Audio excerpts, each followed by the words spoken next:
광화문에선 이렇게 매 주말마다 대통령 퇴진을 외치는 집회가 열리고 있습니다. 주중에는 청와대 앞에서 진행됩니다. 이른바 광야교회, 한국기독교총연합회 정광훈 목사가 주도하는 집회입니다.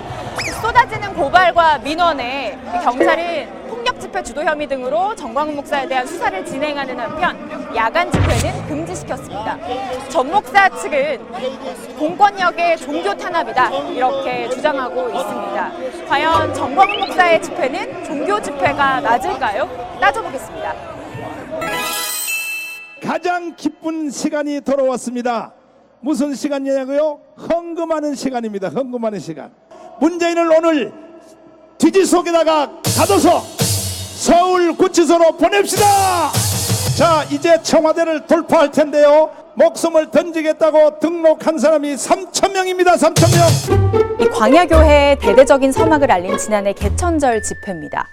평화로운 종교 행사, 예배였다는 전 목사의 주장 사실인지 발언으로 분석해봤습니다. 그 결과 집회에서 가장 많이 나온 단어 1위는 대한민국이었습니다. 들어보시죠.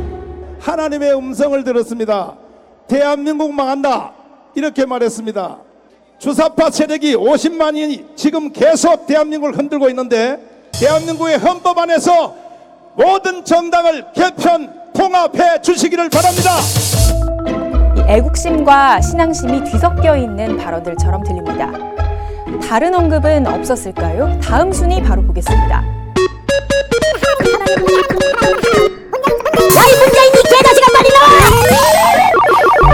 결국 이날 집회에서 정광훈 목사가 외쳤던 건 하나님보다 문재인 그리고 대한민국이었습니다. 전 목사의 거친 발언들은 광화문과 청와대를 오가면서 넉 달째 이어지고 있는데요.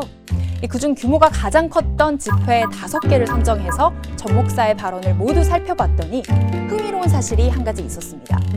앞서 보신 개천절 집회에서 발생한 폭력 사태로 경찰이 전 목사의 구속영장을 신청했다가 기각된 일이 있었죠.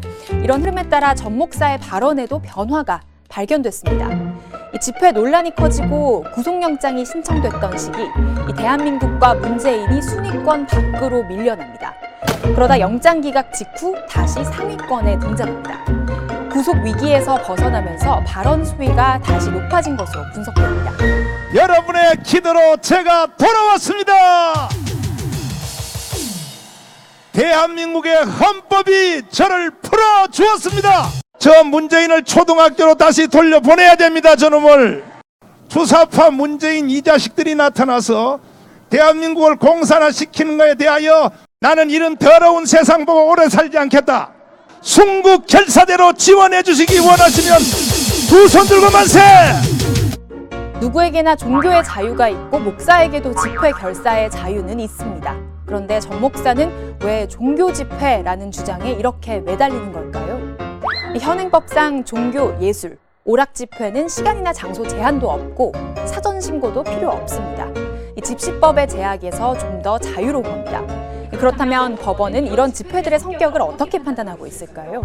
2011년 서울 명동 한복판에서는 이 컵라면을 먹으면서 실업청년 생활고를 표현하는 플래시몹이 있었습니다. 주최 측은 사전 신고가 필요 없는 예술, 오락 집회라고 주장했지만 대법원의 판단은 달랐습니다. 당시 참가자들은 청년 실업 해결 등의 피켓을 걸고 구호를 외쳤는데 정치적인 의도가 있는 집회, 즉 사전 신고 대상이라고 본 겁니다. 플래시몹이라는 형식보다 집회의 내용과 목적을 봐야 한다는 게 법원이 밝힌 이유입니다. 대표님, 왜 이렇게 늦게 오셨어요? 광야교회에 직접 참석할 정도로 전 목사와 돈독한 우정을 자랑하는 자유한국당 황교안 대표. 그런데 종교 집회에 대한 생각은 좀 다른 것 같습니다. 황 대표가 쓴 일종의 교회법 해설서입니다. 이 종교 집회도 국가 안전, 질서, 공공 복리를 위태롭게 할 수 있을 때는 제한할 수 있다. 종교 집회라 할지라도 법은 지키면서 하라는 거죠. 현재 정광훈 목사가 집회 때문에 받고 있는 혐의들입니다. 전 목사 측은 스스로 종교 집회라고 주장을 하면서도 매일 꼬박꼬박 사전 집회 신고를 하고 있습니다. 여기에 대해 경찰은 전 목사 측이 스스로 집회라는 것을 인정하는 셈이라고 밝혔습니다.